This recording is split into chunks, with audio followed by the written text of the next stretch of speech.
I don't think I've ever been more hopeful. Now, maybe it's because I had an awesome day yesterday. We made pancakes in the morning. We made chocolate chip cookies at night. Life is good. But I think I actually have some actual evidence to prove my hopefulness for today. Of course, subject to change. I don't know how long this will last. We should do a morning show and an afternoon show, and they could be two totally, completely different shows, the way things are moving these days. Okay, 2 pieces of evidence here. First, the Imperial College models. And we're not going to take time going again about how all these models, like no one's got a crystal ball. And I'm not critical of anyone who was wrong initially or factors that weren't factored in properly or whatever. I'm not critical. We judge corrections. But the Imperial College team has made some major changes to their projections. Even in New York, they originally estimated a peak of 60,000 beds needed.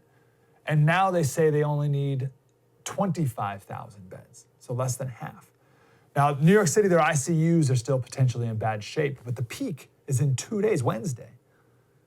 And New York's by far the worst. California's peak was supposed to be the end of the month. I think it was the 27th of April. Now they've moved it up to the 14th of April, which is also great news economically about trying to get back into normal society, which we'll talk about a little later as well, but lowered the peak and moved it forward for California. And California's way under our health system's capacity. Like not even close, like number of beds it's half of our capacity. Florida's under capacity, Louisiana's completely under capacity. I know that was a big problem. Tennessee we brought up last week as the worst state that no one's talking about. And they're way under capacity too. So the whole flatten the curve thing, the curve's flattened. Now, there's a couple things we can do with these projections. We can mock them for being so wrong in the first place, right? And this whole thing was never a big deal, but to begin with, we can mock that and ridicule and complain and criticize. Or we can celebrate the fact that maybe what everyone did made a big difference in the spread of the virus. Or maybe we can still be concerned because there's probably going to be another spike to come as we all start to get back to real life until there's a vaccine, which will probably be years away.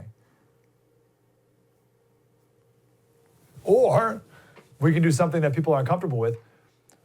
All 3 of those can be true at the same time. We can question the experts for being so, wrong is a strong word, but with a modeling system in particular that we'll describe later is at best 13 years old with countless unknown variables in the formula itself. And that's their own words, unknowable. We'll talk about that later. We can not criticize, we can question and continue to take with a proper grain of salt the experts moving forward. We can absolutely celebrate the fact that California is only expected to have 1,700 deaths total in a state of 40 million people. That's wonderful. And we should be concerned moving forward because we still have no idea what's coming next.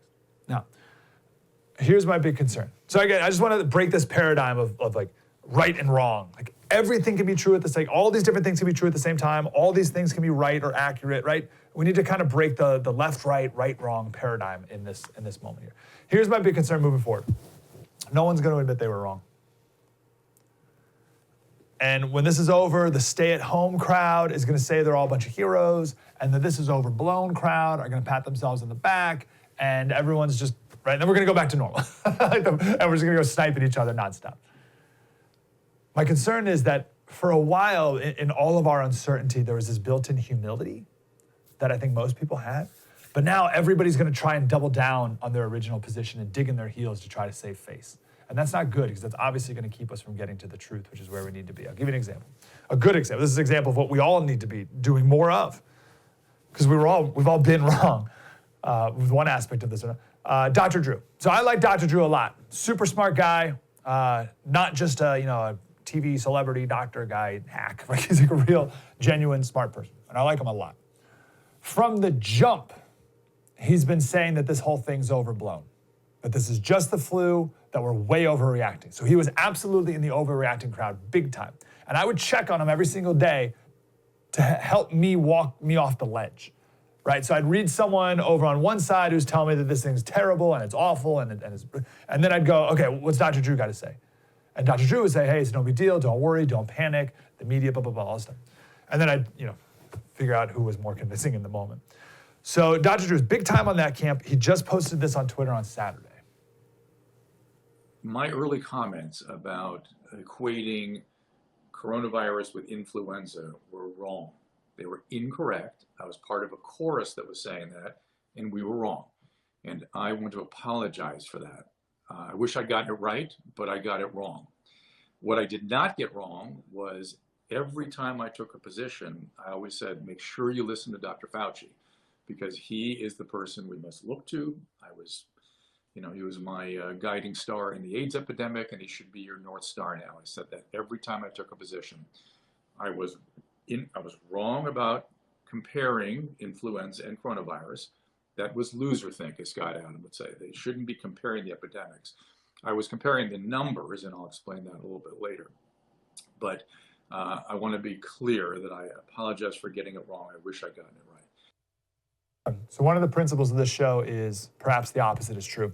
We have this really, really destructive concept in society about credibility, where if you admit you were wrong about something, people attack you and it cuts down your credibility. But the opposite should be true. If someone has the courage enough to admit that they were wrong about something and course correct accordingly, that should increase their credibility. I have way more respect for Dr. Drew for admitting he was wrong, no matter where he ends up, right?